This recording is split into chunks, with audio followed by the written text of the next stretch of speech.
गुरुर्विष्णुः गुरुर्देवो महेश्वरः गुरुरेव परं ब्रह्म तस्मै श्री गुरवे नमः।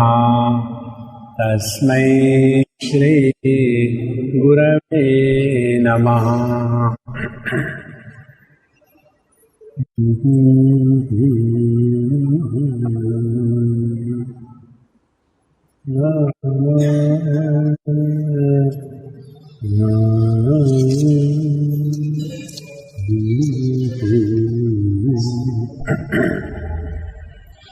अथ त्रयोदशोऽध्यायः।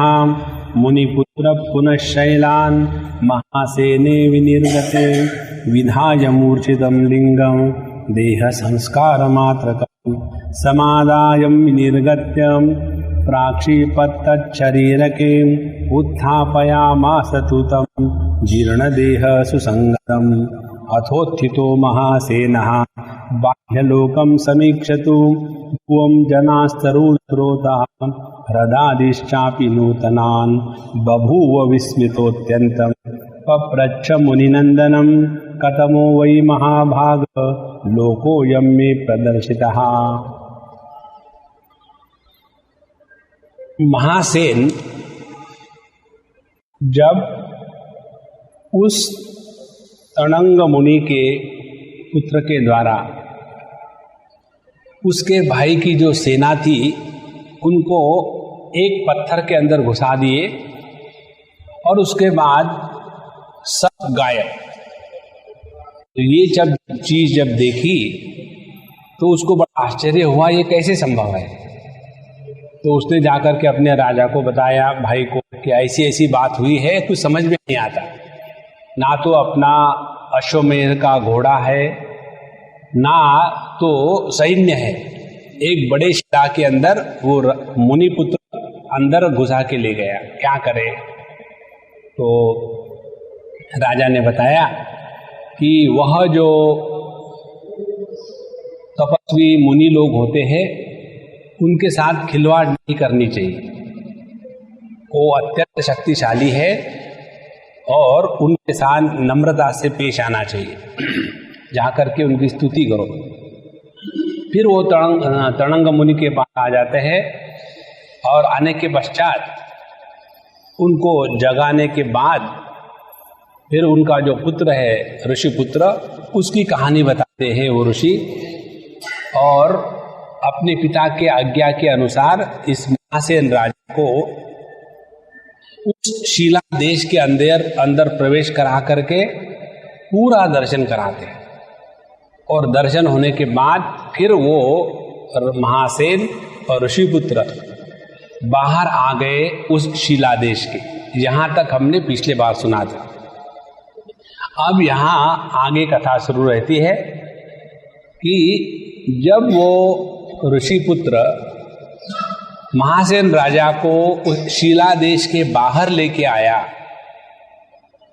तो उसका जो शिला देश में प्रवेश करने का जो लिंग देह था, उस लिंग देह को उसने उसका जो स्थूल देह था उसमें प्रवेश करवा दिया और फिर उस स्थूल देह के साथ तादात्म्य करके अब वो चारों तरफ देख रहा। जब वो चारों तरफ देख रहा तो उसको बड़ा आश्चर्य लगा कि ये मुझे कहाँ ले आए, हम लोग तो शायद यहाँ नहीं थे। इस प्रश्न को लेकर के अब कहानी बहुत भिन्न टर्न लेती है। तो जब यह महासेन उस शिला देश के बाहर आया तो अथा उत्थितः महासेनः बाह्यलोकं समीक्षतु भुवं जनान् तरुन् स्रोत ह्रदादिश्चापि नूतनान्। उन्होंने उस स्थान में हर चीज को नया देखा। लोगों का रहने का स्टाइल बदल गया, पेड़ पौधे बदल गए, नदी नाले बदल गए, पहाड़ बदल गए। इस प्रकार से हर चीज में नई चीज नजर आ रही। और बभूव विस्मयः अत्यंत पप्रच्छ मुनि नंदनम, और उसके कारण वो बहुत ही विस्मित हो गया। और फिर उसने उस मुनि नंदन को पूछा, कथमो वै महाभाग लोकोऽयं मे प्रदर्शितः, पुरा दृष्टाद अपूर्वोयम समाचक्षय व एतत् अद्भुतम, कि हे महाभाग, हे मुनि कुमार, आप मुझे कहाँ ले आए? जहाँ से हम गए थे इस शीला देश में, ये तो वो देश नहीं है, तो कहीं आप मुझे गलत जगह तो नहीं ले आए? ऐसा जब हुआ तब वो मुनिपुत्र कहता है, शृणु राजन अयम लोकः पूर्वम योस्माभिरास्थितः स एव चिरकालेन परिणामान्तरं गतः। हे महासेन, हे राजन, देखो ये वही स्थान है, स्थान बदला नहीं है, लेकिन चिरकालेन, बहुत समय बदलने के बाद, बहुत समय जाने के बाद वही देश, वही समाज, वही स्थान एकदम परिणाम को प्राप्त हो गया है। कहते हैं शैललोकगता नामनो दिनमेकं यदत्यगात् तावतैवात्र कालेन 12 अतिक्रांता अतो लोकः त्वयं रूपान्तरं गतः भिन्नां व्यवहृतिं पश्य भाषां चापि समन्ततः एवमेव जनानां तु कालेन भिद्यते स्थितिः एवं मया तु बहुधा दृष्टा भिन्ना जगत्स्थितिः पश्य मे वैश भगवान् समाहितमतिपितां सोऽयं देशो यत्र पूर्वं त्वया मे संस्तुतपिता। कहते हैं कि जो हम हमारे शीला देश में केवल एक दिन घूमे तो इस जगत में मालूम है कितना समय चला गया? कहते हैं 12 अर्बुदवत्सराः, 12 अरब साल चले हुए, और वहां हम शीला देश में केवल एक दिन थे, और इसलिए इतना समय जाने के कारण सभी का सभी बदल गया है। भिन्ना व्यवहृति, लोगों के आचार विचार बदल गए हैं। भिन्न भाषा, पहले जो बोली बोली जाती थी अब वो बोली यहाँ नहीं बोली जाएगी। तुम यदि अपनी उस भाषा के साथ लोगों के साथ बात करोगे तो कोई तुमको पहचानेगा नहीं। उसके बाद एवं जनानां तु कालेन भिद्यते स्थिति, और यही इस जगत का नियम है कि जैसे जैसे काल बदलता जाता है संपूर्ण विश्व परिवर्तन को प्राप्त हो जाता है। और ऐसा तो मैंने कई बार देखा है। मया एवं तु बहुधा दृष्टा भिन्ना जगत स्थिति, क्योंकि जब भी मैं अपने शीला देश में जाता हूं तो वहां से तो 1-2 दिन में वापस आ गया, लेकिन तब तक के ये दुनिया इतनी बदल जाती है कि इसकी कोई हद नहीं। और जहाँ तक तुमको लगता है कि हम उसी स्थान में आए या नहीं, तो देखो मेरे पिताजी बैठे हुए हैं, उन पर काल का कोई प्रभाव नहीं होता, क्योंकि वो काल के परे है। और इसीलिए ये वही स्थिति है, वही स्थान है जहाँ तुमने मेरे पिताजी की स्तुति करी थी। और एनम पश्य महाशैलम यत्र में लोक ईक्षितः त्वद्भ्रातुर्वंश पुरुषा अतिक्रांता सहस्रशः। और देखो ये वही पत्थर है जिसके अंदर मैं तुमको ले गया था, और अभी तक तुम्हारे वंश में हजारों राजा हो गए। और यत्ते परम वंग देशे सुंदराख्यम स्थितम पुनः तत्राभूत संप्रति वनम व्याप्तम श्वापद मंडलैः।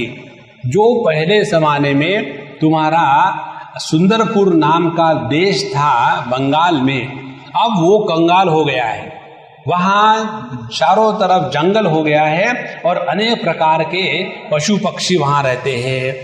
और जहाँ तक तुम्हारे भाई का सवाल है, कहते हैं त्वद्भ्रातुर्वंशजम सद्यः वीरबाहुरिति श्रुतः।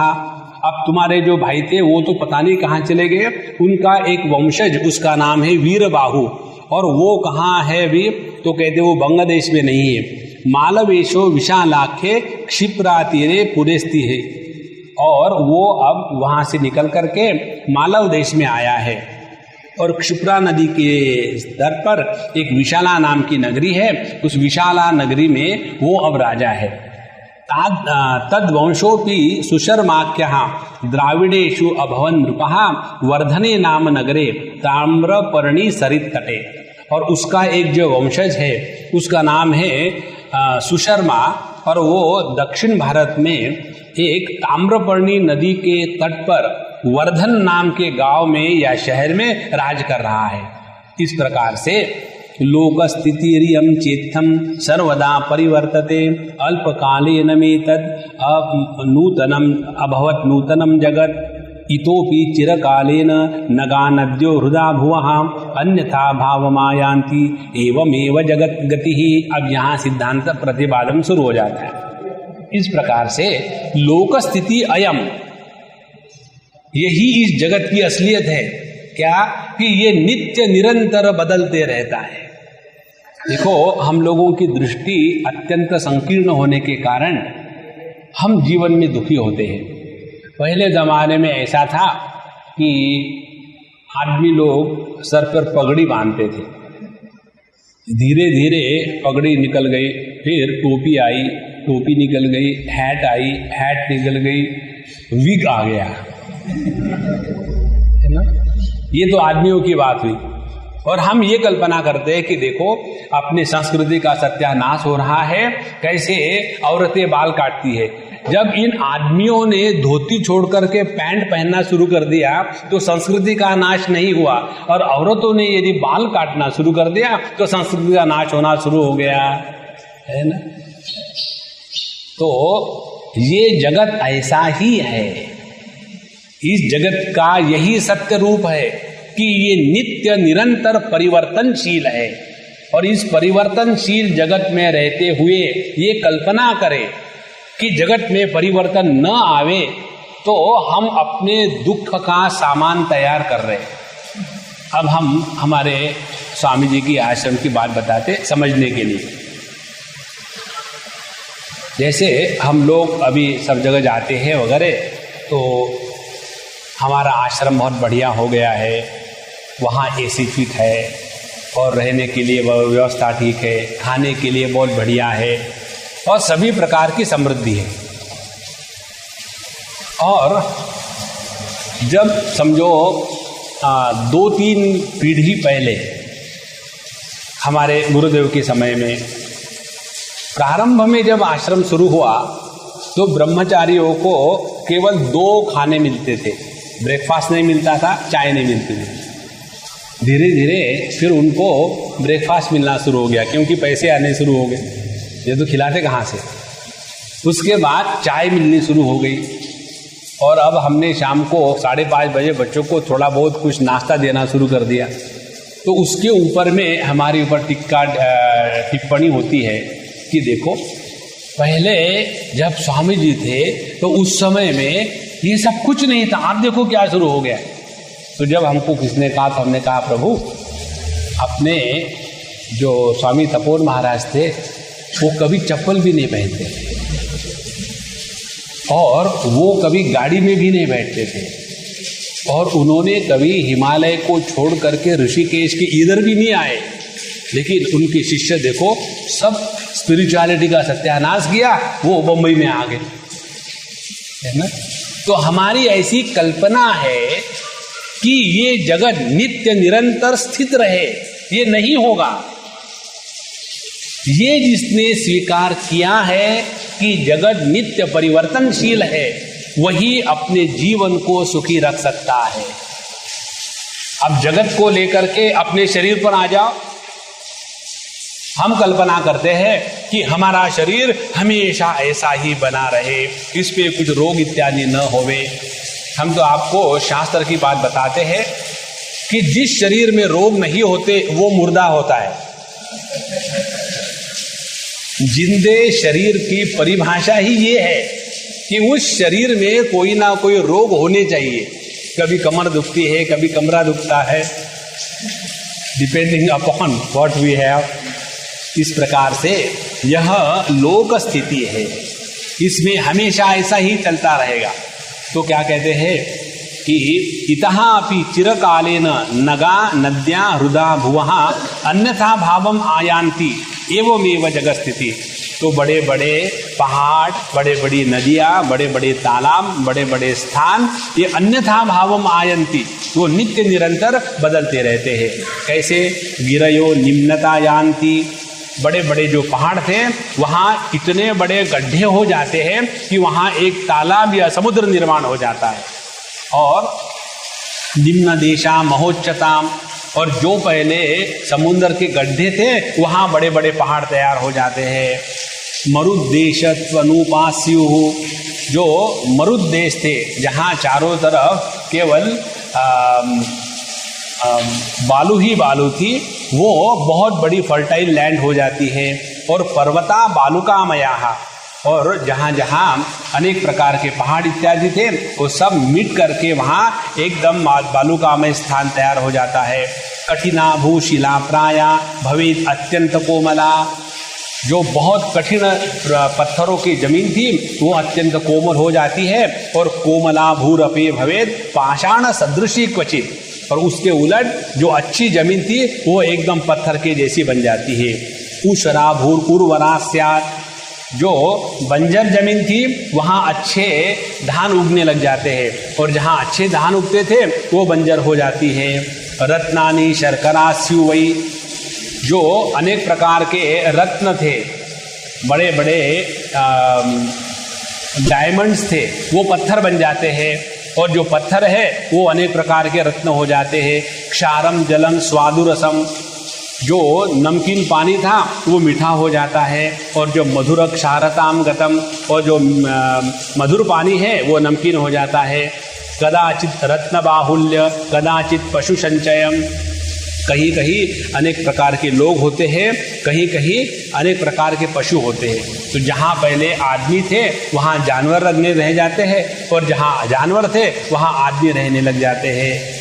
कदाचित कृमि कीटादि प्रचुरम जगदीक्षितम, कभी कभी जगत में बहुत कीड़े मकोड़े हो जाते हैं, और कभी कभी जगत में बहुत सारी ह्यूमन पॉपुलेशन बढ़ जाती है। इस प्रकार से एतद एवं जगत काल भेदात् परिणीतम पृथक तस्माद् अयम पुरास्माकम लोक एक एव दृशास्थितः। इस प्रकार से काल के प्रभाव से यह संपूर्ण सृष्टि नित्य निरंतर बदलती है। अब एक उदाहरण देंगे हम आपको, अपने साईं बाबा का उदाहरण। जैसे अभी अपने जो प्रेजेंट साईं बाबा है, सत्य साईं बाबा जी महाराज, वो पहले शिरडी साईं बाबा थे। अब हम किसी प्रकार के विरोध भी नहीं जाना चाहते, हमको तत्व समझना है। तो जब वो पहले शिरडी साईं बाबा थे और उनको मालूम था कि मैं अगले जन्म में अमुक अमुक होकर के ऐसा ऐसा पैदा होने वाला हूँ, और फिर अब उन्होंने बता दिया है कि इस देह के पतन के पश्चात मैं प्रेम साई के रूप में अमुक अमुक स्थान पर अमुक अमुक साल में जन्म लेने वाला हूँ, और ये मेरे माता पिता होंगे, और मेरे पिताजी का जन्म हो चुका है। ये संपूर्ण दृष्टि जिसको है वो कभी इस जगत के परिच्छिन्न वस्तुओं को लेकर के क्या कभी दुखी हो सकता है? अब छोटा सा उदाहरण लो अपने घर का। जब हमको मालूम है कि हम अभी बेडरूम में हैं, बेडरूम से जाएंगे बाथरूम में, बाथरूम से जाएंगे किचन में, किचन से जाएंगे अपने पूजा के रूम में, जब हमको मालूम है हम एक कमरे से दूसरे, दूसरे से तीसरे जा रहे हैं, तो उसमें दुख का सवाल ही नहीं। उसी प्रकार से जब हमारा ये ज्ञान स्पष्ट हो जाता है कि हम अभी इस समय इस देह में हैं, इसका त्याग करके दूसरे देह में जाएंगे, उसका त्याग करके तीसरे देह में जाएंगे, तो यहाँ जो मैं अपने आप को जीव रूप में भी स्वीकार कर लूं तो भी किसी प्रकार का जीवन में दुख हो ही नहीं सकता। और महत्व की बात, यह जगत यदि परिवर्तनशील है, जगत का परिवर्तन यह यदि नियम है, तो इस परिवर्तनशील जगत को परिवर्तन न होवे ये दुराग्रह ही हमारे दुख का कारण है। ये जगत ऐसा ही रहा है, ऐसा ही रहेगा। अब इस जगत से हट करके अपने अंतःकरण पर आओ। अंतःकरण में नित्य निरंतर अनेक प्रकार के वृत्तियां चलती रहती है, आती रहती है, जाती रहती है। हम ये दुराग्रह करके बैठे कि मेरे मन में एक भी बुरा विचार नहीं आना चाहिए, तो जिंदगी भर पछताते रहेंगे। और यदि हमने इस मन को अपने भरोसे छोड़ दिया, अपन को इसके साथ कुछ लेना देना नहीं है, लेट अस स्टैंड अपार्ट, और धीरे धीरे धीरे धीरे इस मन प्रकृति के विकृतियों के द्वारा हम प्रभावित नहीं होते, और प्रकृति विकृति रूप होने के कारण उसमें नित्य निरंतर बदल आता ही रहेगा। ये जिसने समझ लिया है वही व्यक्ति जगत में रहते हुए भी दुखी नहीं होगा। और ये बात जब हम समझते नहीं, तब हम अपने बच्चों को लेकर के दुखी होते हैं और फिर कल्पना करते हैं जब हम बच्चे थे हम अपने माता पिता के साथ कैसा व्यवहार करते थे, और आजकल के बच्चे हमारे साथ कैसा व्यवहार करते हैं। हम इस प्रकार से सोचते हैं, हम उनको दूसरे विचार की धारा देते हैं। हमारे ज़माने में ऐसे माँ बाप थे कि जिनको देख करके हमारे मन में आदर उत्पन्न हो जाता था।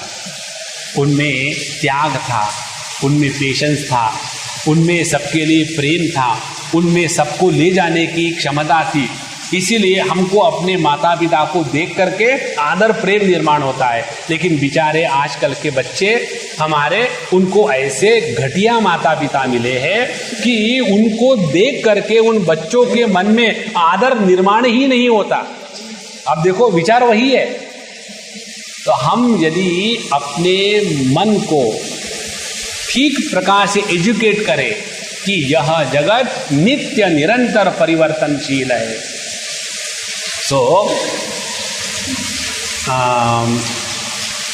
तस्माद् अयं पुरास्माकं लोक एवीदृशा स्थितः इत्याकर्ण मुनिसितो वाक्यं सच महापति महासेनः अत्यंत शोकाविष्टः मूर्छाम् उपागतः मुनिपुत्र समाश्वस्तः प्रज्ञायामास भूपतिः अत्यंत शोक संविष्टा विललाप सुदीनवत् भ्रातरं भ्रातॄन् पुत्रान् दारान् स्वात्मन एव च पुत्रादिश्च पृथक् स्मृत्वा विललाप अति दुःखितः अथ तम मोहतो भ्रातु मुखान शोचंत मंजसा मुनिपुत्रो वच प्राह बुबोधईशया नृपम।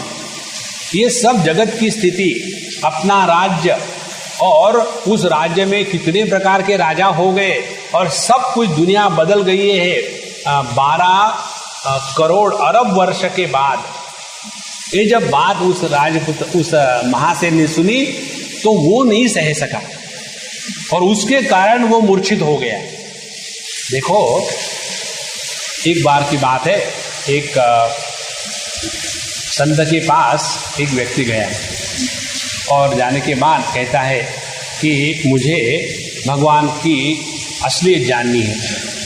तो संत ने कहा कि देखो, भगवान की असलियत के टक्कर में मत पड़ो, भगवान की असलियत तुम नहीं जान पाओगे। क्यों? What is wrong with me? बोले, तुम में वो क्षमता नहीं है। जैसे उदाहरण के लिए हमारी आंखें एक विशेष प्रकार के प्रकाश को ग्रहण कर सकती है, उससे ज़्यादा यदि तेज प्रकाश हो तो हमारी आंखें काम नहीं करती। इसीलिए जो रात को एक्सीडेंट होते हैं कि जब सामने से कार या बस आ रही होती है और यदि ड्राइवर चलाने वाला उन लाइटों में देखता है तो एकदम उसके आंखों के सामने अंधेरा आ जाता है। क्यों? कि आंखें काम नहीं करती। तो आंखों की क्षमता न होने के कारण उस लाइट से हम अंधे हो जाते हैं। उसी प्रकार से उस महात्मा ने कहा कि देखो, तुम भगवान को देखना चाहते हो, भगवान की असलियत को देखने की क्षमता तुम में नहीं है अभी। यानी हम सब कुछ जान सकते हैं, हमें क्षमता है। यही बात अर्जुन ने कही थी। और जब पहले गुड़ी गुड़ी रूप दिखाया, चतुर्भुज, शंख चक्र गदा पद्म और पीताम्बर वनमाला, ये जब रूप दिखाया भगवान ने तो अर्जुन वॉज वेरी हैप्पी। हाँ, बहुत बढ़िया, बहुत बढ़िया है। और फिर भगवान ने दूसरा ट्रेलर शुरू कर दिया जिसमें पितामह, भीष्म, कर्ण और द्रोणाचार्य, जयद्रथ, वो सभी के सभी भगवान के उस काला नभ, जो काल के जैसा मुख है, उसके अंदर वो प्रवेश कर रहे हैं।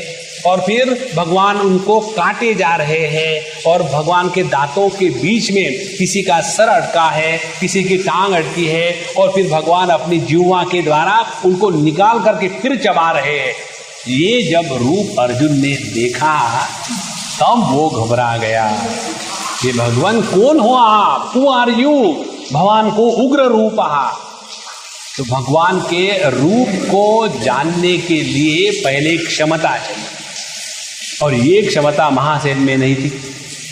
उधारी का मामला था। क्योंकि उन्होंने इस ऋषि पुत्र के पिताजी को रिक्वेस्ट करके सब देखा था। और जब बाहर आया और जब देखा इतना दुनिया में परिवर्तन हो गया तो वो मूर्छित हो गया।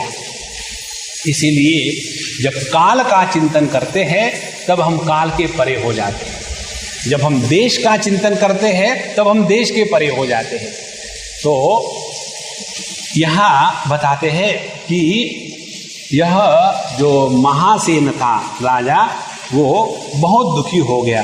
कारण क्या कि भ्रातरम अपना भाई, उसके बाद पुत्र, दारा, सभी के सभी जितने रिश्ते नाते हैं सबके सब मर गए हैं, अब कोई भी नहीं है। इसीलिए अति दुखिता विललाप, बहुत दुखी होकर के जोर जोर से रोने लग गया।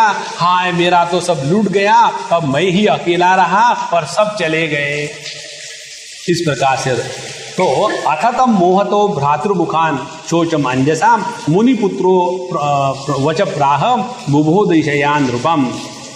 उस समय जब मुनिपुत्र ने देखा तो उसको समझाने की दृष्टि से उससे बात करना प्रारंभ किया।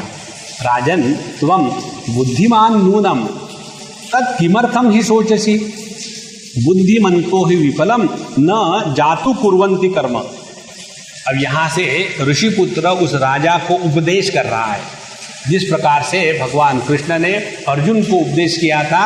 शोकापन्न होने के पश्चात जब अर्जुन युद्ध के मैदान में गया और वहां जाने के बाद वहां की सब परिस्थिति जब देखी कि सभी अपने ही है और इन्हीं को मारना है, जब ऐसा देखा तो उसके अंतःकरण में मोह शोक निर्माण हुआ और वो रोने लग गया।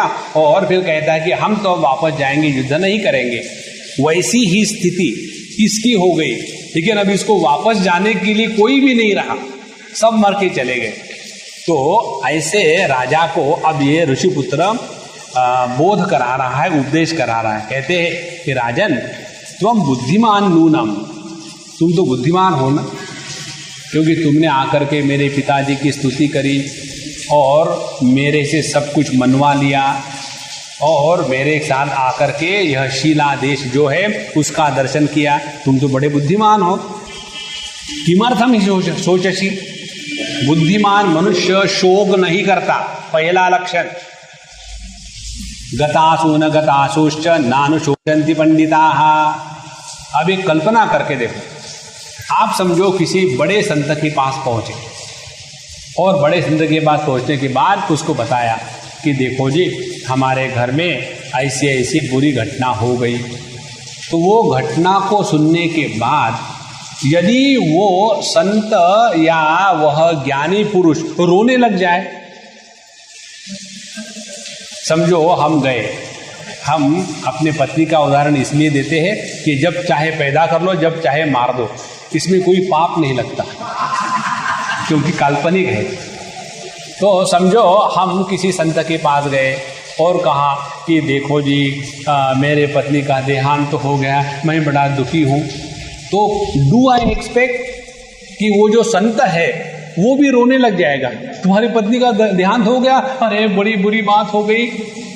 नहीं, ज्ञानी पुरुष का लक्षण ये है कि जो कभी भी शोक नहीं करता। और अज्ञानी पुरुष का लक्षण क्या है? वो हमेशा शोक करता है, इसीलिए दुखी रहता है। Isn't it? तो बुद्धिमताम ही विफलम जातु न कुर्वन्ति कर्म।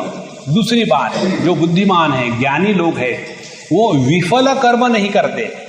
विफल कर्म माने जिस कर्म का कोई फल न मिले, ऐसा अनावश्यक निष्प्रयोजक कर्म कोई भी बुद्धिमान पुरुष नहीं करता। देखो दो बातें हैं, एक तो होता है निष्काम कर्म और दूसरा होता है निष्प्रयोजन कर्म। तो ज्ञानी लोग, संत महात्मा निष्काम कर्म करते हैं, निष्प्रयोजन कर्म नहीं करते। निष्काम कर्म कैसा है? लोक संग्रह, सभी लोगों को इकट्ठा करके रखना, उनमें भेदभाव नहीं आने देना, उनमें सामंजस्य का प्रतिष्ठा करना, ये लोक संग्रह का कर्म निष्काम भाव से साधु संत करते हैं, जैसे हमारे संत ज्ञानेश्वर महाराज ने किया। अच्छा, निष्प्रयोजन कर्म कौन सा है? निष्प्रयोजन कर्म यह है कि अपने राजनीतिज्ञों को सिखाना, उससे कुछ प्रयोजन निकलने वाला नहीं है, उससे कुछ बदल नहीं आने वाला। इसीलिए यहां कहते हैं कि बुद्धिमन्तः ही विफलम जातु कुर्वन्ति कर्मणो अविमृश्य फलम यस्तु कर्म कुर्यात् स बालिशः। जो व्यक्ति अपने कर्म के प्रयोजन पर लक्ष्य न रख करके काम करता है वो तो बालिश है, वो तो बच्चा है। बालिश शब्द का ही अंग्रेजी में चाइल्डिश शब्द बना है। तो अविमृश्य फलम यस्तु कर्म कुर्यात् स बालिशः। तो तुम जो शोक कर रहे हो, ये शोक करने का जो कर्म है तुम्हारा, ये तो बच्चे के जैसा है। और तुम तो ज्ञानी हो ना। तत्वम शोचसी कम ब्रूहि किमर्थम वा शोचनम। अब मुझे बताओ, तुम ये जो शोक कर रहे हो, can you justify that you are miserable? देखो कितनी सुंदर बात है। इत्युक्त प्राहतम भूपः महासेनः अति दुखितः। जब उस ऋषिपुत्र ने कहा कि तुम जो शोक कर रहे हो, ये शोक का कोई मतलब नहीं है, इट इज अनकॉल्ड फॉर, और इसका तुम कोई जस्टिफिकेशन नहीं दे सकते, तो बताओ क्यों तुम दुखी हो? तो महासेन कहता है, किम न पश्यसि शोकस्य स्थानम मम महामुने।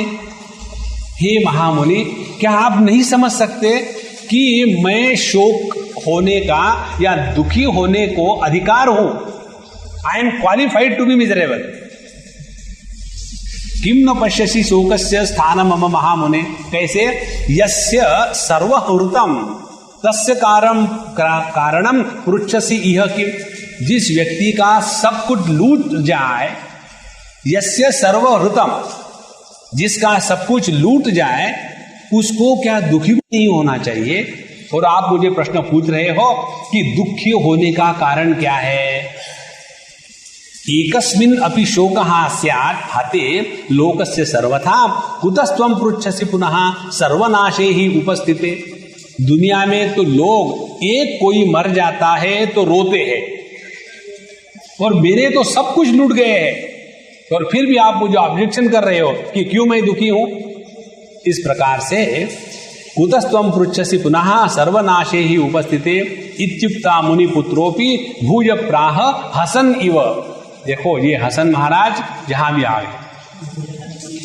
देखो साधु का लक्षण यही है कि 3 लक्षण अभी तक आ गए साधु के। एक साधु वो है जो दुखी नहीं होता, दूसरा साधु वो है कि जो निष्फल कोई कर्म नहीं करता, निष्काम होगा, निष्प्रयोजन नहीं होगा, और तीसरा लक्षण ये है कि साधु संत नित्य निरंतर उनके चेहरे की मुस्कान बनी रहती है। कारण क्या? कि उनको उस आनंद का अनुभव हर एक क्षण बना है। तो यहां भी ये ऋषिपुत्र हसन इव, हंसते हुए मानो उस राजा से बात कर रहे हैं।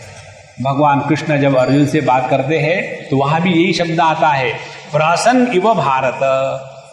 तो संजय कहते हैं धृतराष्ट्र से, इस प्रकार से जब अर्जुन रो रहा था तो भगवान कृष्ण ने उसके साथ रो करके जुगलबंदी नहीं करी, उसके साथ बात करते समय उनके अंतःकरण में प्रेम और आनंद उफल रहा था। यहां भी वही बात है कि भूयः प्राह हसन इव राजन ब्रूहि किमे तत्ते कुलधर्म सनातनः यश शोकम अनकृत्वा तु प्रत्यवायो महान भवे। अब यहां से ये मुनिपुत्र इस राजा की खिंचाई शुरू कर देते। ये खिंचाई इतनी सुंदर है, इसमें इतना विनोद भरा हुआ है और हाईएस्ट डिग्री ऑफ सरकाज़म। कहते हैं कि हे राजन, मुझे बताओ, तुम जो दुखी हो रहे हो, क्या ये तुम्हारा कुल धर्म है? देखो ना, आदमी को कुल धर्म का त्याग नहीं करना चाहिए।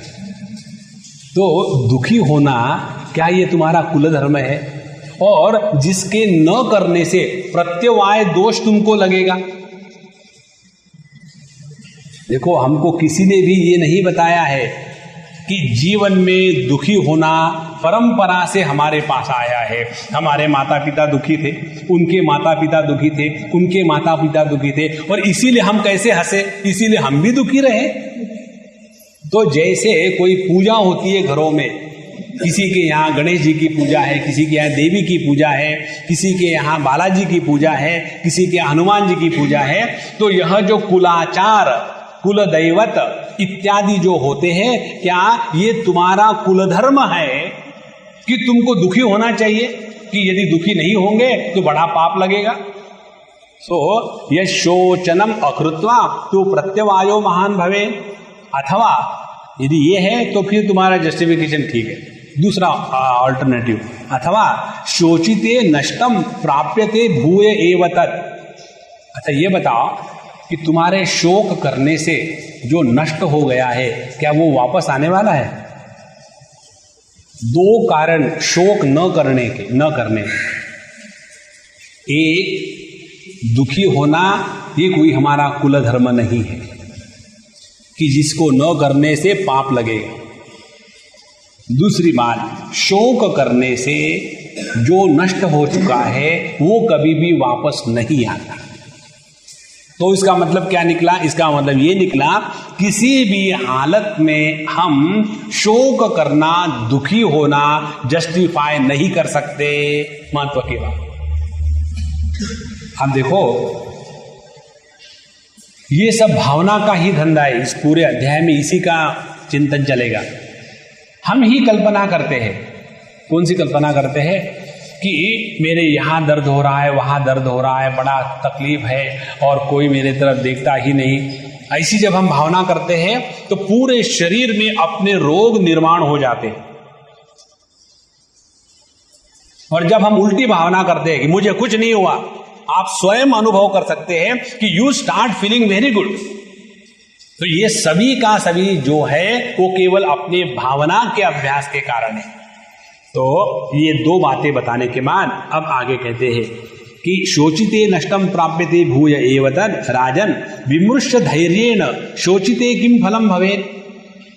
हे राजन, धैर्य से विचार करो कि शोक करने के पश्चात क्या मिलता है।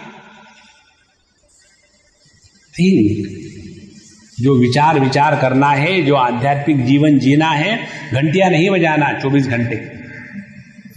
विचार करके ये देखना है कि क्या हम अपने जीवन में जीते समय ऐसे जी रहे हैं कि जहां हम अपने दुख, हम अपनी कमियां, हम अपनी मूर्खता इसको जस्टिफाई करेंगे? नहीं। 24 घंटे मेडिटेशन में रहना माने इस जागृति के साथ रहना कि nothing can justify that we should be miserable. नित्य निरंतर यदि एक ही साधना करें तो देखेंगे आप बाकी सब अपने ठिकाने पर ठीक है। हम लोगों की साधना की कल्पना क्या है?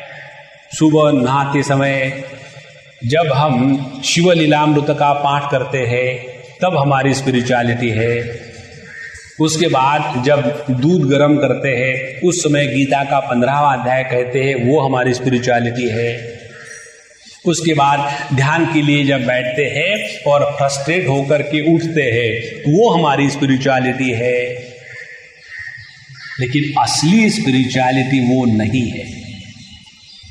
यहां बिल्कुल सरल सरल बात शास्त्र बताते हैं कि अपने जीवन का प्रत्येक क्षण ऐसा जिए कि जिसमें दुख की अभिव्यक्ति होना नामंजूर। Refuse to be miserable. और ये दुखी न होने के लिए जो भी कुछ हम करेंगे वो हमारी साधना है। पहली बात, ये एक घटिया साधना। अब इससे बढ़कर के साधना क्या है कि अपने जीवन के प्रत्येक कार्यकलाप में केवल आनंद की ही अभिव्यक्ति होवे। यदि हमारे जीवन के प्रत्येक कार्यकलाप में आनंद की अभिव्यक्ति होवे, इस सिद्धांत को लेकर के चलेंगे तो हम 24 घंटे में 48 घंटे मेडिटेशन करेंगे। 24 घंटे में 48 घंटे कैसे?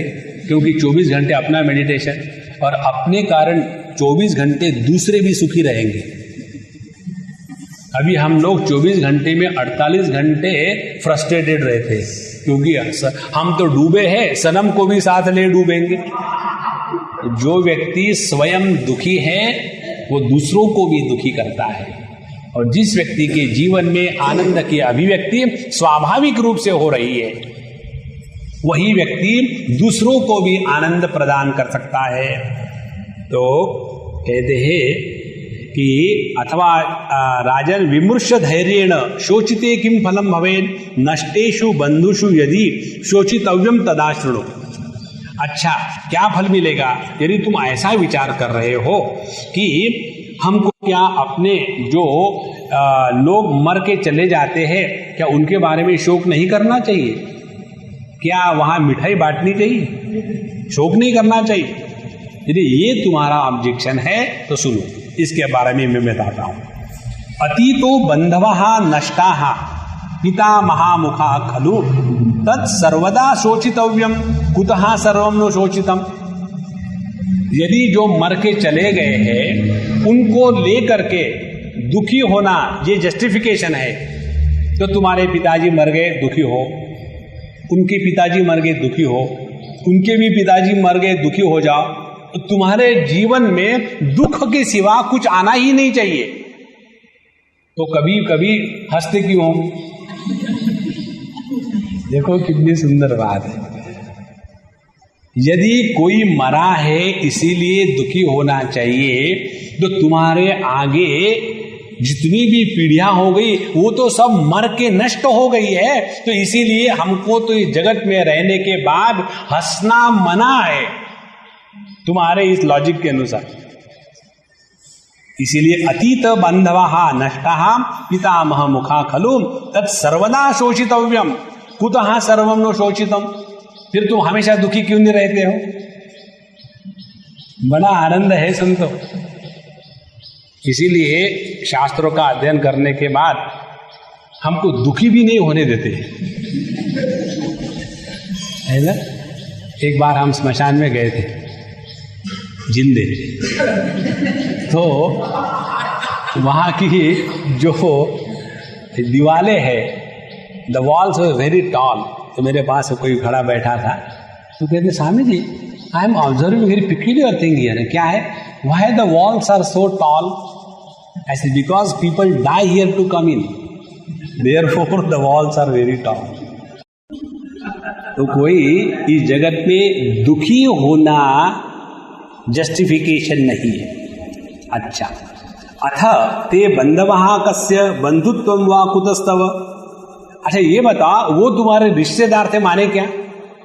ये जो बता रहे या आप लोगों को या किसी को भी सहेगा नहीं, लेकिन है सत्य यही। कहते हैं अथ ते बंधवः कस्य बंधुत्वं वा कुतस्तव माता पित्रोः स्वस्य वापि पुरुष कृपयो ही ते। बताओ, तुम कहते हो कि कोई मेरे भाई थे, कोई मेरे पुत्र थे, कोई मेरे माँ बाप थे, क्योंकि मैं उनके पेट से पैदा हो गया हूँ, मेरे बच्चे मुझसे पैदा हो गए हैं, इसीलिए वो मेरे रिश्तेदार थे। तो तुम कभी कभी जब टट्टी को पेशाब को जाते हो उसमें से कीड़े निकलते हैं, वो तुम्हारे कौन से रिश्तेदार है? ये बात सत्य है संतो।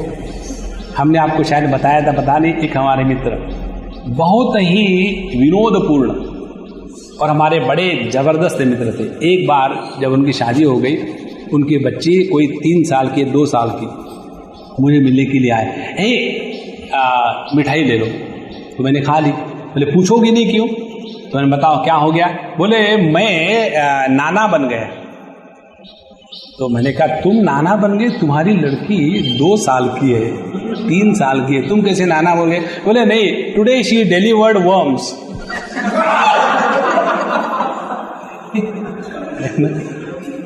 Because she delivered worms, naturally मैं नाना बन गया हूं। और ऐसे नहीं कि एक वर्म हुआ, काफी निकले।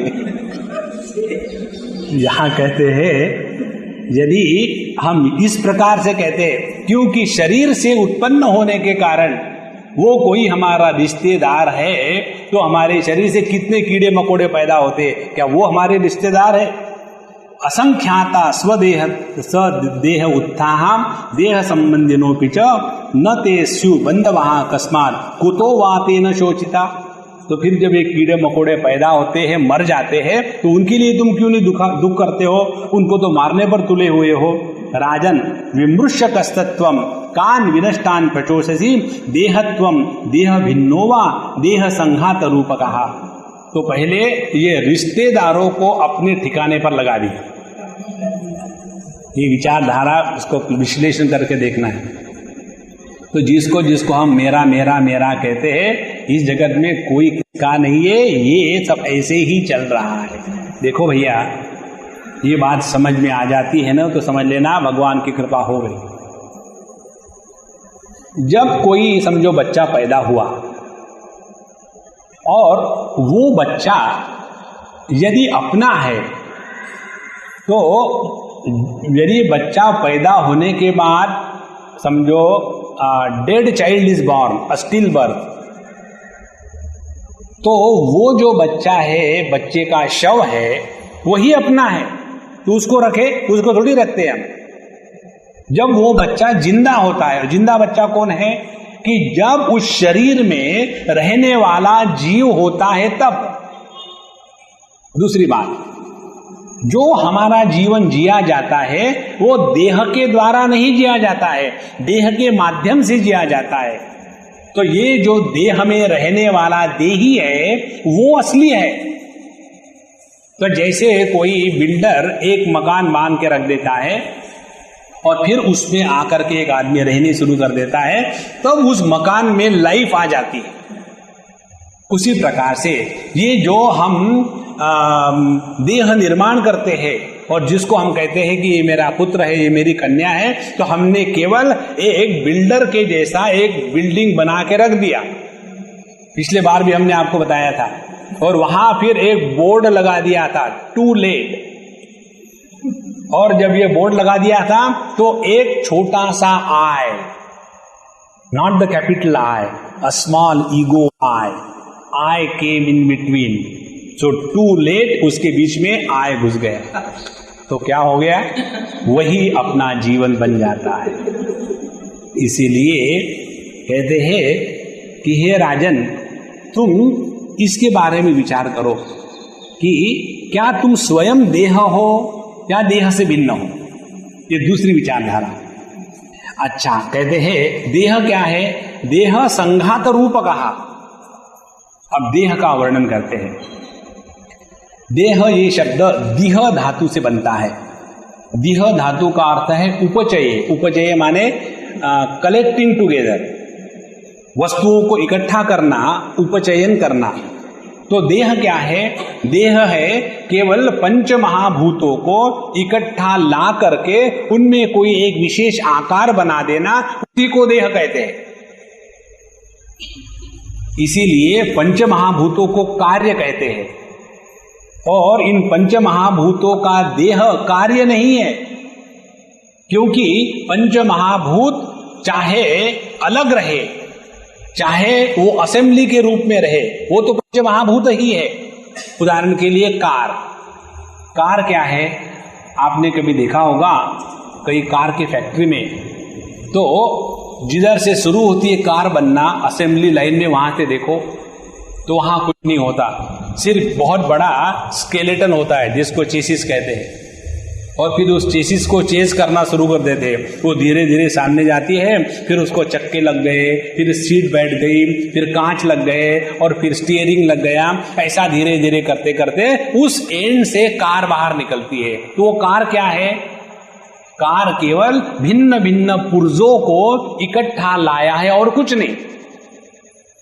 और महत्व की बात, ये कार भिन्न पुर्जों को इकट्ठा लाने के बाद जो तैयार हुई, ये कार किसके लिए है? क्या कार वो चक्कों के लिए है?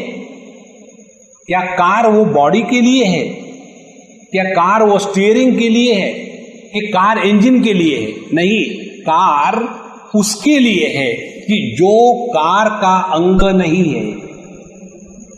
उसी प्रकार से यह जो देह है, जो पंच महाभूतों को इकट्ठा करके बनाया गया है, ये देह ना तो आंखें आंखों के लिए है, ना तो नाक नाक के लिए है, ना तो कान कान के लिए है, ना तो पेट पेट के लिए है, ना तो भूख भूख के लिए है, ना तो ज्ञान ज्ञान के लिए है। ये सभी का सभी किसी और के लिए है। वह जो जिसके लिए ये देह बना है उसके तरफ ध्यान खींचो। देखो, यह इसीलिए देह का नाम देह है संघात, असेंबली। तो देह संघात रूप कहा। संघातस्य एकदेशस्य वा नाशान्नाश उच्यते। अब कोई भी, अब उसी उदाहरण के ले लो कार के, यदि उस कार का समझो एक एक्सेल टूट जाता है सामने वाला, तो हम कहते हैं कि कार टूट गई। चाहे उसका एक अंग नाश हो जावे तो हम कहते हैं कार को नाश हुआ। या समझो उसके क्लच प्लेट जल जावे तो हम कहते हैं कार खराब हो गई। माने चाहे पूरी कार खराब होवे, चाहे उसका अंग खराब होवे, हम कहेंगे कि ये उस कार का नाश है। उसी प्रकार से अब अपने देह को देखो, कहते हैं प्रतिक्षण तू एक देश नाशः देहस्य भावितः। प्रत्येक क्षण अपने देह के एक एक अंग में परिवर्तन आ रहे हैं और इसीलिए हमारा देह प्रत्येक क्षण नाशवान है। उदाहरण बताते हैं, मूत्र उच्चर श्लेष्म नख केशादेहे सततम ही च सर्वात्मना तो संघात नाशो नहीं विभाव्यते। और देखो, हमारे शरीर में नित्य निरंतर नाश की प्रक्रिया जारी है। शरीर में से नाखून निकलते हैं, उनको काट के फेंका जाता है तो नाश हुआ। बाल निकलते हैं, वो काटते जाते हैं, झड़ जाते हैं, उनका नाश हुआ। अनेक प्रकार की जो सेल्स है हमारी, वो बढ़ती है फिर नष्ट हो जाती है। इस प्रकार से प्रत्येक क्षण हमारा देह परिवर्तनशील है और इसी को नाश कहते हैं। तो क्या हम रोज रोएंगे कि कल मैं जब इतना खाना खाया था उसके बाद ये मेरे शरीर में भिन्न भिन्न अंग तैयार हुए लेकिन बाकी के अंग नष्ट हो रहे हैं? नहीं, ये तो नित्य निरंतर चल रहा है, लेकिन ये इतनी सूक्ष्मता से चल रहा है कि हमको इसका भान नहीं होता। तो सर्वात्मना तो संघात नाशो नहीं विभाव्यते। भ्रात्रादेस्तव देहांश स्यात् पृथिव्यादिषु स्फुटम अंततो देह गगनम अविनाश्यस्ति केवलम। यदि ये कहो कि पूर्ण देह, ये तो समझ में नहीं आता कि नाश हो रहा है, एक एक उसका अंग नष्ट हो रहा है, तो कहते हैं कि देखो, पंचमहाभूत भले नाश न होवे, लेकिन यह जो गगन है, जो आकाश है, जो आकाश को देह ने व्याप्त कर रखा था, वो आकाश इस देह का त्याग करके फिर मुक्त हो जाता है। इसीलिए तुम इस देह से भिन्न हो। नत्वम देहा किंतु देही मद्देह इति भाषसे। अब तीसरी विचारधारा, इसीलिए ये सिद्ध हुआ कि संघातस्य परार्थत्वात्, ये सिद्धांत है। कोई भी संघ किसी और के लिए होता है। Any committee is meant for those who are not, committee is meant for those who are influenced by the committee, but the committee is not influenced. Take for example our assembly. तो वहां जो भी बातें होती है वो देश का सत्यानाश करने के लिए होती है, सबका अपना थोड़ी सत्यानाश होता है। सिद्धांत है शास्त्रों में, जो भी चीज असेंबली होती है संघातस्य परार्थत्वात्। जैसे कार के लिए नहीं होती, दूसरे के लिए होती है। असेंबली देश के लिए नहीं होती है, वो किसी और के लिए होती है। उसी प्रकार से यह जो देह है, देह के लिए नहीं है, देही के लिए है। अच्छा, अब ये देही यदि तुम हो तो उससे मतलब क्या निकला? उससे मतलब ये निकला कि तुम देह से भिन्न हो। देह से भिन्न कैसे हो? क्योंकि तुम ही तो कहते हो, क्या कहते हो कि मद देहा इति भाषसे, तुम कहते हो कि ये देह मेरा है। तो possessor is different from the possessed. अब देखो ये कितनी सरल विचारधारा है। जब हम किसी गधे को देखते हैं तो ये हमको अनुभव नहीं आता कि मैं गधा हूं। जब हम किसी कार को देखते हैं तो ये हमको नहीं लगता कि मैं कार हूं। जब हम कपड़े को देखते हैं तो ये नहीं लगता कि मैं कपड़ा हूं। लेकिन जहां हमने देह को देखा कि और कहते भी है कि ये मेरा कपड़ा है लेकिन मैं कपड़ा नहीं, ये मेरा देह है लेकिन मैं देह हूं, ये ऐसी विचारधारा कैसी बाबा? इसीलिए यथा मद वस्त्रम इति एतम स देहत्वम कथम वद। जब तुम मेरा वस्त्र कहते हो लेकिन वस्त्र को मैं नहीं कहते हो, उसी प्रकार से मेरा देह कहते हो तो देह को मैं क्यों कह रहे हो? विचार करो। इस विचार के द्वारा ही हमारा ध्यानाभ्यास चलेगा। इस विचार के द्वारा ही विवेक वैराग्य अपने आप होता रहेगा। यदि ये झगड़ा करते रहेंगे कि हम ये नहीं खाएंगे, वो नहीं खाएंगे, खड़े रहेंगे, बैठे रहेंगे, शीर्षासन करेंगे, इससे बात नहीं करेंगे, उससे बात नहीं करेंगे, उससे कुछ नहीं होने वाला। जो कुछ होने वाला है अपनी विचारधारा को ठीक करना है। जब तक ये विचारधारा ठीक नहीं होती तब तक के हमारी यह दुख की कहानी चलती रही। अच्छा, अब कहते हैं यदि त्वम देह भिन्नोसी संबंधः को अन्य देह कही। चौथा पॉइंट, यदि तुम देह से भिन्न हो, यदि तुम कार से भिन्न हो तो एक कार का दूसरे कार के साथ संबंध है क्या? ये भी मारुति है, वो भी मारुति है, दोनों को मैं का एक ही है। तो यदि तुम कार से भिन्न हो तो इन दोनों कारों का क्या संबंध है? इसका कोई मतलब है क्या? कोई मतलब नहीं। इसीलिए यदि त्वम देह भिन्नोसी संबंधः कहा अन्य देह कही यथा भ्रात्रादि वासोभिः नास्ति संबंध लेशकः। जैसे अपने भाई के कपड़े से हमारा कोई संबंध नहीं है, उसी प्रकार से भाई के देह से हमारा कोई संबंध नहीं। जैसे हमारा अपने कपड़ों से कोई संबंध नहीं, उसी प्रकार से अपने देह से कोई संबंध नहीं है। इसीलिए अविशेषा शरीर ही विनष्ट ही तई कथम शुचा। तो ऐसा ये सरल विचार है, इसको लेकर के क्या तुम जस्टिफाई कर सकते हो कि इतने सारे जितने लोग थे हमारे फैमिली के सब के सब मर गए और मैं अकेला ही बचा हूँ। मत शरीरम मदक्षाणी मत प्राणो मन मनस्विति वदन भवान किम स्वरूपो वद में पृच्छते नृप। तो ये भी तो कहते हो कि मेरा शरीर, मेरी आंखें, मेरा प्राण, मेरा मन, तो ये सभी की सभी तुम्हारी वस्तुएं हैं। कभी ये भी सोचा है कि फिर तुम कौन हो? इसके बारे में किम स्वरूपो वद में पृच्छते नृप एव मुक्तो महासेनो मुहूर्तम सुविचार्य तुम अप्राप्यतम मुने प्रश्ने प्राह दीनतस्तदा। ऐसा जब प्रश्न पूछा गया ऋषि कुमार के द्वारा महासेन को, तो महासेन ने थोड़े समय तक विचार किया। हाँ, यहाँ तक जो बताया ठीक तो लग ही रहा है। अब फिर ये प्रश्न पूछते कि फिर आप बताओ मैं कौन हूँ। अब असल में जिस आदमी को मैं कौन हूँ ये पता नहीं, इससे बढ़कर के बेवकूफ कौन हो सकता है। हम भले दूसरे को न जाने और हम सोचते हैं हम बड़े इंटेलिजेंट है। इंटेलिजेंट क्या है? हम स्वयं कौन है यही हमको पता नहीं। यदि हम स्वयं कौन है ये हमको पता नहीं है तो अभी तक जो हम जीवन जिए हैं ये केवल हमने कल्पना का जीवन जिए है, वास्तविक जीवन थोड़ी जिए। तो अभी तक क्या हुआ? कुछ नहीं, टाइम बर्बाद हुआ है, बाकी कुछ नहीं हुआ है। इसीलिए बुढ़ापे में जाकर के आदमी को ज्यादा पछतावा होने का कारण यही है कि जब वो पीछे मुड़ करके देखते हैं आज तक मैंने क्या किया, ऐसे लगता है कुछ नहीं किया।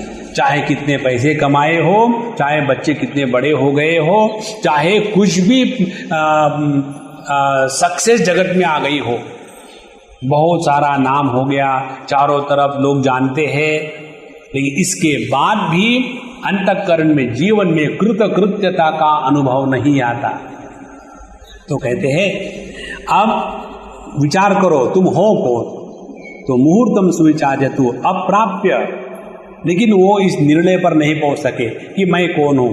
फिर उन्होंने उस मुनि को प्रश्न पूछा दीनतर, फिर वो अत्यंत दीन हो गए।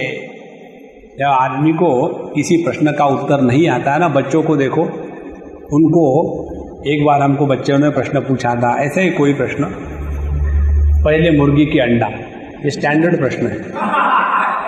तो हमने कहा भाई उसका उत्तर तो मैं बाद में बताऊंगा, पहले ये बताओ कि तुम्हारी उंगलियां कितनी है।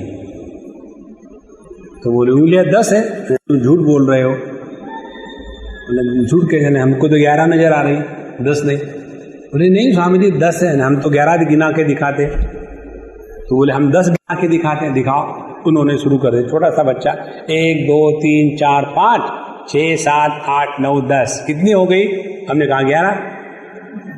कैसे? अरे फिर से गिनो, इधर से शुरू कर दो, 10 9 8 7 6, कितनी हो गई? 6। यहाँ कितनी है? 5। 6 और 5, हाँ स्वामी जी 11 हो गई। बच्चों को कंफ्यूज करने में क्या लगता है, बड़े कंफ्यूज हो जाते हैं। उसी प्रकार से यहाँ ये जब प्रश्न पूछा मुनिपुत्र ने कि तुम कौन हो, तो फिर वो विचार करने लगे, रियली ये अभी तक जो बताया है ये तो ठीक ही लग रहा है कि अपना देह नित्य निरंतर बदलता है। देह को मैं मेरा के रूप में स्वीकार करता हूँ। जब मैं पत्थर मेरा है कहता हूँ तो मैं पत्थर नहीं होता। तो देह को मेरा कहने के बाद मैं देह कैसा बना? जब मैं प्राण को मेरा कहता हूँ तो मैं प्राण कैसे हुआ? और हम कहते प्राण चले गए तो मैं तो जहाँ के तहाँ हूँ। इस प्रकार से जब उसने विचार किया तो ये समझ में नहीं आया कि मैं कौन हूँ। इसीलिए वो दीनतर हो गया, बड़ा फ्रस्ट्रेट हो गया। और न जाने भगवन को हम इति सर्वात्मना अपि अहम। हे भगवान, अब मुझे रियली समझ में नहीं आ रहा है कि मैं हूँ कौन। मैं अपने आप को बड़ा 30 मार का समझता था कि मैं बड़ा राजा हूँ और ये पृथ्वी का राज्य कर रहा हूँ, लेकिन अभी यही समझ में नहीं आ रहा मुझे कि मैं हूँ कौन। स्वभावतः तु शोचामि कारणं तत्र नाविदं प्रपन्नास्त्वामहं दीनः किमिदं भगवन् वद। सर्वे शोचन्ति यत् कस्मिन्नपि बन्धौ मृते सति न स्वात्मानं विजानन्ति नान्यं शोचन्ति चैवहि। एतन्मे ब्रूहि भगवन् शिष्याय तव वैस्फुटम् इति पृष्टो मुनिसुतः महासेनम् अथ अब्रवीत्। कहते हैं मुझे लगता है स्वभावतः तु शोचामि, मुझे दुखी होने की आदत पड़ गई है। देखो ये कितनी सत्य बात है। हम लोगों को दुखी होने की केवल आदत है और ये केवल स्वभाव के कारण है। कितने जगह में आप जाके देखिए, हमने अपना स्वभाव बना के रखा है। कोई व्यक्तियों ने कसम खा के रखी है, हम हंसेंगे नहीं। अब उन्होंने यदि कसम खा के रखी है, आप यदि स्क्रू ड्राइवर लेकर के भी उनके आर्म पीट में करो तो भी वो नहीं हंसेंगे, क्योंकि उन्होंने कसम खाई है। उसी प्रकार से जिस व्यक्ति ने दुखी होने का नियम कर लिया है उसको कौन सुखी कर सकता है? तो कहते हैं स्वभावतः तु शोचामि, हमको तो दुखी होने की आदत पड़ गई है। कारणम तत्र न अविदम, और ये मालूम भी नहीं हम दुखी क्यों रहते। एक सज्जन हमको अभी मिलने आए थे 2-4 दिन पहले। कहते स्वामी जी आज मुझे इतना अच्छा लग रहा है कि आप जो बताते हैं आपकी कैसेट में, एकदम मुझे ऐसा लगता है कितना सरल है। Y everybody can't enjoy this Joy. आकर के मेरे कमरे में आए, खूब हा हू कर रहे थे और कमरे में रहे। उसके बाद दूसरे दिन आए, आने के बाद जैसे हाइबरनेशन से निकले हैं। प्रभु क्या है? स्वामी जी कुछ दिल नहीं लगता, कुछ समझ में नहीं आ रहा क्या हो रहा है और मैं बड़ा फ्रस्ट्रेट हो रहा हूं। अब एक क्षण में तुष्ट, दूसरे क्षण में रुष्ट, और ये हमारा अनंत काल से चल रहा है। और फिर this has become our habit. तो हम जितने भी लोग दुखी हैं, वी आर हैबिचुअल मिजरेबल, वास्तविकता नहीं है। जैसे किसी को बीड़ी की एडिक्शन होती है, व्यसन होता है, किसी को पान का व्यसन होता है, किसी को मदिरा का व्यसन होता है, इसी प्रकार से किसी किसी को क्यों, सबको दुखी होने का व्यसन है। बिना कारण से अपना क्या करते रहते हैं। इसीलिए प्रपन्न त्वम अहम दीनः किमिदं भगवन् वद, हे भगवान हमको समझ में नहीं आ रहा है, हम आपकी शरण में आ गए हैं। सर्वे शोचंती यत् कस्मिन्नपि बंधौ मृते सति, और हम तो यही देखते हैं कि सब पब्लिक रो रही है, कोई जब मरता है तो हम भी रो ले, क्योंकि हमको जगत में रहना है। तो हम तो केवल देख देख के रो रहे हैं, हमको समझ में नहीं आ रहा हम क्यों रो रहे हैं। न स्वात्मानं विजानन्ति न अन्यम शोचन्ति चैव हि।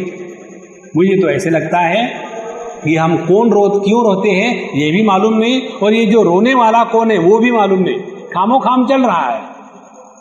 इस प्रकार से कहते हैं कि भगवान ब्रूहि, अब आप हमको बताइए, शिष्याय तव वै स्फुटम, हम आपके शिष्य हैं। जब इस राजा ने इस मुनिपुत्र का गुरु के रूप में वर्ण किया, उसके बाद गुरुपुत्र उनको उपदेश करेंगे। यहाँ एक बहुत महत्व की बात है, यही बात हम भगवद गीता में देखते हैं, शिष्यस्ते हम शाधिमाम त्वाम प्रपन्नम। वहाँ अर्जुन दुनिया भर के आर्ग्यूमेंट लॉजिक करता है, लेकिन भगवान शांत है। जब उन्होंने ये स्वीकार किया कि हे भगवान हम आपके शिष्य हैं, तो शिष्य होने का पहला certificate, the what you call that, memo of understanding, तो मेमोरेंडम ऑफ अंडरस्टैंडिंग, तो पहला क्या था, भगवान कृष्ण के शब्दों में क्लैब्यमास्मगम पार्थ, पहली उनको कस के गाली मिली। तो जिनको शिष्य होना है उनको ये ट्रेनिंग पहले दिया जाता है। अनेक प्रकार के प्रयत्न करके शिष्य के मन में गुरु के बारे में अश्रद्धा निर्माण करने का गुरु स्वयं प्रयत्न करते हैं, और जिसकी श्रद्धा टिकी हुई है उसी को वास्तविक उपदेश किया जाता है। क्योंकि जब तक ये श्रद्धा तगड़ी नहीं होगी, उपदेश का कभी भी लाभ नहीं होता।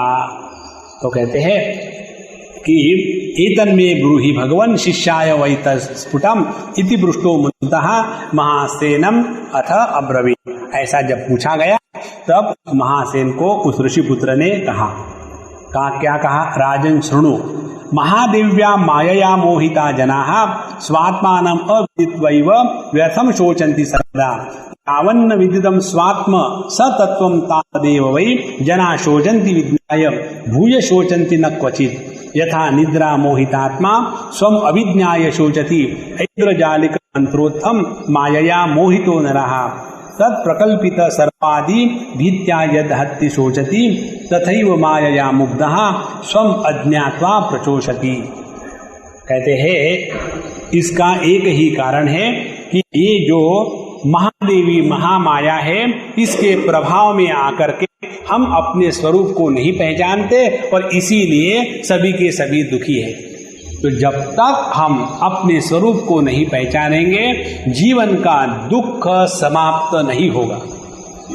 इसीलिए इस चक्कर में ज्यादा मत पड़ना। कौन सा?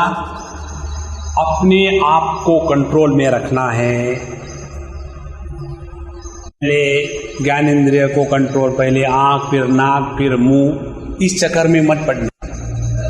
अच्छी साधना, सच्ची साधना ये है कि इन सभी उपाधियों से मन को हटा करके प्रभु के चरणों में लगा देना। जब हमारे अंतःकरण में तत्व के प्रति महात्म्य जागृत होगा, तब उपाधि के द्वारा जो भी अच्छी बुरी बातें होती है उसका प्रभाव अपने अंतःकरण पर नहीं पड़ता। हमारे पतंजलि महाराज के योग शास्त्र के अनुसार कहते हैं 2 प्रकार के विचार होते हैं। एक को कहते हैं क्लिष्ट विचार, दूसरे को कहते हैं अक्लिष्ट विचार। क्लिष्ट विचार किसको कहते हैं? क्लिष्ट विचार वो है कि जिसके द्वारा अंतःकरण पर ऐसे संस्कार होते हैं कि जिन संस्कारों के परिणामवश हमको अगला जन्म लेने पड़ता है, उनको कहते हैं क्लिष्ट संस्कार या क्लिष्ट वृत्ति। और ये क्लिष्ट वृत्ति कब निर्माण होती है?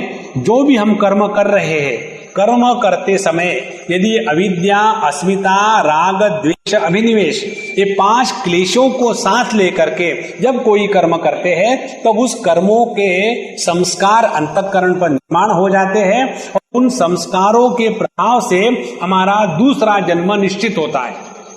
ये हो गई क्लिष्ट वृत्तियां। दूसरी अक्लिष्ट वृत्तियां। अक्लिष्ट वृत्तियां वो है कि जो ये 5 क्लेशों के साथ न रह करके तत्व के चिंतन के रूप में जो हो जाती है, उनको कहते हैं अक्लिष्ट वृत्तियां। और इन अक्लिष्ट वृत्तियों के द्वारा अंतःकरण पर ऐसे संस्कार निर्माण हो जाते हैं कि जिनके द्वारा पहले संस्कार मिट जाते, ये भी संस्कार अपने आप बाद में मिट जाते हैं।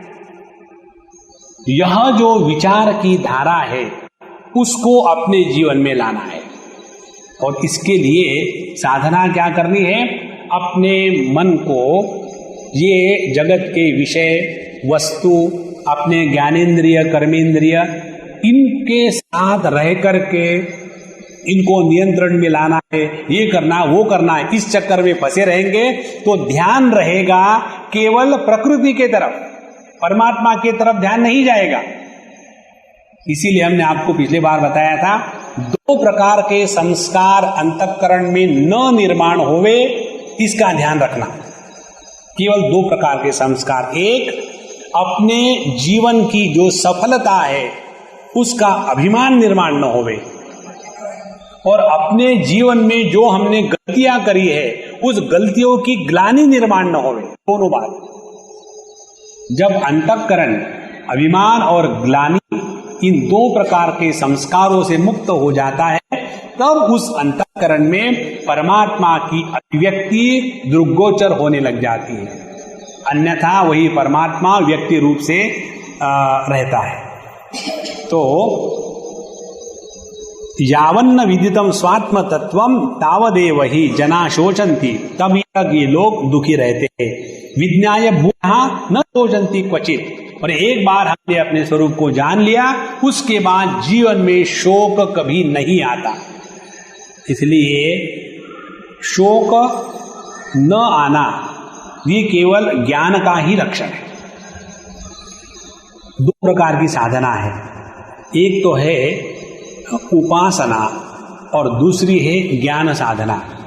हमारे मांडुक्य उपनिषद में और केनोपनिषद में उपासना की थोड़ी मजाक उड़ाई है, इसलिए कि जो उपासक है वो ये कल्पना करते हैं कि सृष्टि के पूर्व परमात्मा निराकार, निर्गुण इत्यादि था।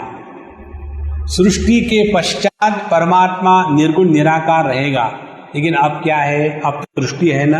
हाँ, सृष्टि है। तो इस समय परमात्मा सगुण साकार है और इसीलिए उसकी उपासना करो। इस प्रकार से वो अपने उपासना को इतना महात्म्य दे देते हैं कि तत्व चिंतन बंद हो जाता है। तो जो उपासना है उसमें प्रत्येक वस्तु की आवृत्ति करनी पड़ती है। जैसे नाम लेना है, हरिओम हरिओम हरिओम, यह जो नित्य निरंतर नाम लेना है ये उपासना का अंग, और उसमें हमको आवृत्ति करनी पड़ती है। और जो ज्ञान है, ज्ञान में आवृत्ति की आवश्यकता नहीं होती।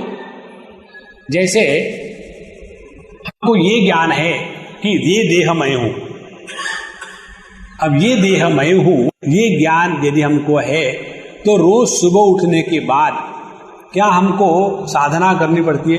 यही देह मैं हूं, वो मेरा थोड़ी है, वो किसी और का है। रात को इसी को लेके सोया था, वो नहीं हूं, यही देह हूं। उसकी आवरण करने की कोई आवश्यकता नहीं। ज्ञान में आवरण नहीं होता। आवरण माने रिपीटेशन। अब उसका उदाहरण देते हैं। यदा निद्रा मोहितात्मा स्वम अविज्ञाय शोचति ऐन्द्रजालिक मंत्रोत्थमायया मोहितो नरः। जिस प्रकार से निद्रा या किसी प्रकार के मोह में आकर के व्यक्ति दुखी रहता है। जिस प्रकार से यह जो इंद्रजाल होता है अनेक प्रकार के जादूगरों का, उसको देख करके व्यक्ति दुखी होता है कि वो सांप आकर के मुझे काटेगा इत्यादि। उसी प्रकार से माया मुग्धा स्वम अज्ञात्वा प्रशोचति। इसी प्रकार से इस माया के प्रभाव से हम अपने स्वरूप को नहीं जानते और उसी के कारण दुखी होते हैं। कुछ दिन हम गए थे प्रेमपुरी आश्रम में, वहाँ उन्होंने हमको विषय दिया था कि hypocrisy in the society, Hindi में बोले थे, इसीलिए समाज में सामाजिक दूषण दंभ, ये विषय दिया था। दोनों का अर्थ एक ही। तो हमने कहा देखो भाई, हम तो आध्यात्मिक प्लेटफॉर्म से बोल रहे हैं, इसीलिए सामाजिक दंभ दूषण है कि भूषण, इससे हमको कुछ लेना नहीं। हम तो साधना की दृष्टि से इस पर विचार करेंगे। और दूसरे इस दंभ का आधार लेकर के समाज का सत्यानाश कर रहे हैं, ये कहने के पहले अपनी तरफ झांके, क्या हम सभी के सभी कम दंभी है? हमारे जैसा तो दंभी कोई है ही नहीं। कैसे? इसके पीछे विचारधारा है वाल्मीकि रामायण की। वाल्मीकि रामायण में एक श्लोक आता है, अन्यथा संतमात्मानम अन्यथा प्रतिपद्यते किम तेन न कृतम पापम चोरेण आत्मा अपाहना। हम है सच्चिदानंद स्वरूप, सत स्वरूप होते हुए भी मरने का डर लगता है, ये दंभ का नाटक खेलते हैं। हम है ज्ञान स्वरूप और बेवकूफ बन करके जगत में घूमते हैं, ये दूसरा दंभ। और हम है आनंद स्वरूप और दुखी होने का नाटक करते हैं, यह तीसरा दंभ। तो अपने से बढ़कर के दंभी तो कोई है ही नहीं, और दूसरे के दंभ को देखे जाए। देखो महाराज, बड़ा आनंद है। इसीलिए मायया मुग्धः स्वम आत्मानं ज्ञात्वा प्रशोचति यथा स्वप्नात् प्रबुद्धो वा ज्ञात इंद्रजालिक आगमः न शोचति क्वचित् चान्यान शुचा युक्तान हसति अपि। जहां हम निद्रा से उठ गए, स्वप्नात् प्रबुद्ध, या ये जान लिया कि ये जादूगर कोई एक जादू खेल रहा है, जैसे हमने ये जान लिया तो उसके द्वारा प्रभावित नहीं होते। फिर क्या करते हैं? हम हंसते हैं कि पता नहीं मैं कैसे बेवकूफ था, सपने में भी परीक्षा में पास नहीं हो सका और इसीलिए रो रहा था। तो जब हम अपने फेल्यूर को सपने में रो रहे थे और जब जग गए तो उसको लेकर के हंसी आती है, दुख थोड़ी होता है। उसी प्रकार से जब व्यक्ति अपने स्वरूप को जानता है तो जगत के ये दुखी पना और बेवकूफी, इसको लेकर के साधु संत ज्ञानी पुरुष दुखी नहीं होते, अंदर से वो हंसते रहते हैं कि बेवकूफ आया रो रहा है। दिखाने के लिए कहेंगे बेटा कोई बात नहीं, ये तो सभी का होता है, ऐसा थोड़ी है कि तुम्हारी बीवी मर गई, सभी की मरती है, और देखो ये तो बड़े भाग्य की बात है।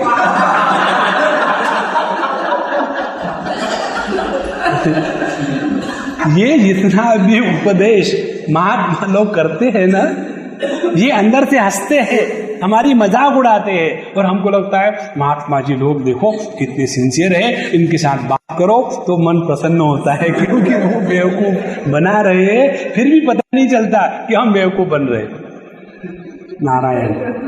इसीलिए न शोचति क्वचित अन्यान शुचा युक्तान हसति अपि एवं स्वात्मविदः माया मुक्ता शोचन्ति न क्वचित शोचतः अदृशान माया मूढ़ान प्रविहसन्ति ही। इसी प्रकार से साधु संत लोग जिन्होंने स्वात्मविद, जिन्होंने अपने स्वरूप को जान लिया है, माया मुक्ता, अब जो ये माया के प्रभाव में नहीं रहते, वो इस जगत में रहेंगे। और हम लोगों को देख करके, पहले तो कहा था हसंती, अब कहते हैं प्रहसंती, जोर जोर से गिड़गिड़ा के हंसते हैं। इसीलिए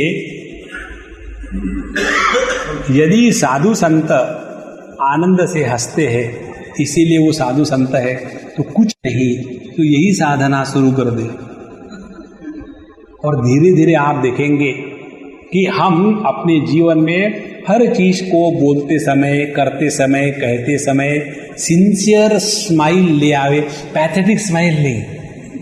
कई बार कोई हंसता है ना, ऐसे हंस करके ऐसा लगता है बाबा तू रो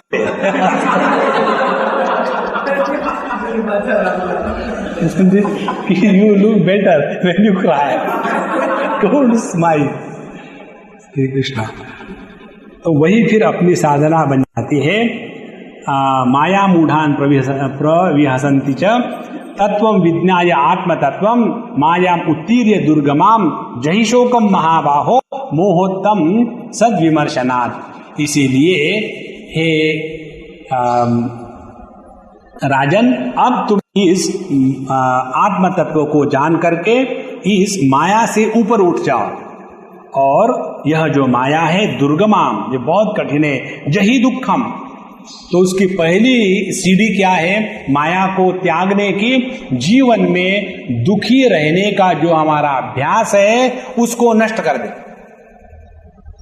कई बार ये बड़ी विचित्र बात दिखने को आती है, आध्यात्मिक जीवन या आध्यात्मिक साधना माने सीरियस होकर के रहना।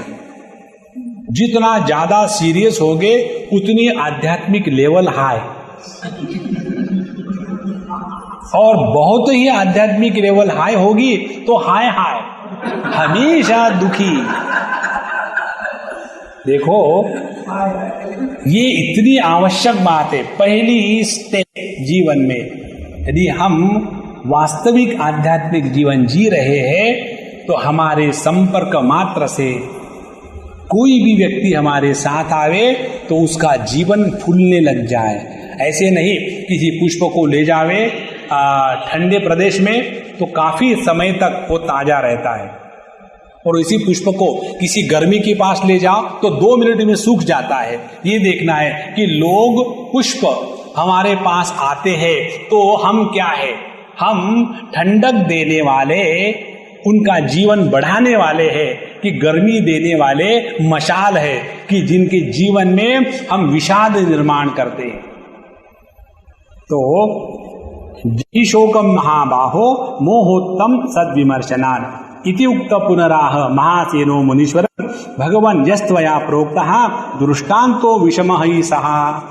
और इसके बाद वो कहते हैं कि महासेन कहता है कि महात्मा जी आपने जो कहा वो तो ठीक ही है, गलत कैसे हो सकता है, लेकिन आपने जो बताया कि ये जागृत अवस्था, इसकी सब बातें स्वप्न के जैसी मिथ्या है, ये इंद्रजाल की जैसी, इसमें कोई राम नहीं है, ये तो स्वीकार करना बहुत कठिन है।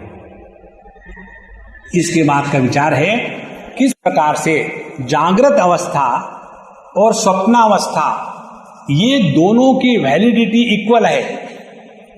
यदि हम जागृत अवस्था को सत्य स्वीकार करते हैं तो किस आधार पर स्वप्न का तिरस्कार करते हैं, और यदि हम स्वप्न का तिरस्कार करते हैं तो किस आधार पर जागृत अवस्था को सत्य स्वीकार करते हैं?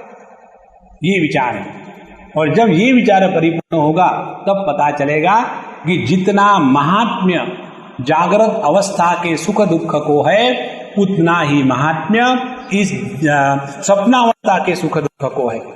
इस प्रकार से ये दोनों जो सुख दुख है, इन दोनों का स्तर एक ही है, लेकिन ये बात समझना बहुत कठिन है।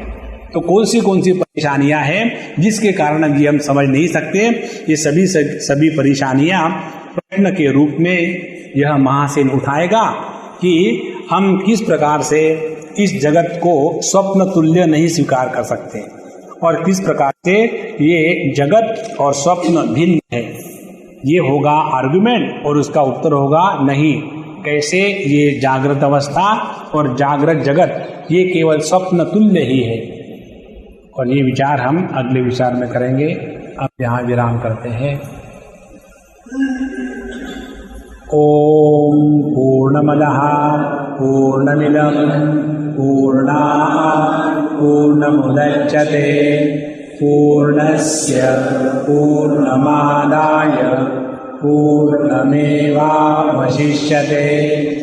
ओम शांति शांति शांति। हरि ओम। श्री गुरुभ्यो नमः। हरि ओम।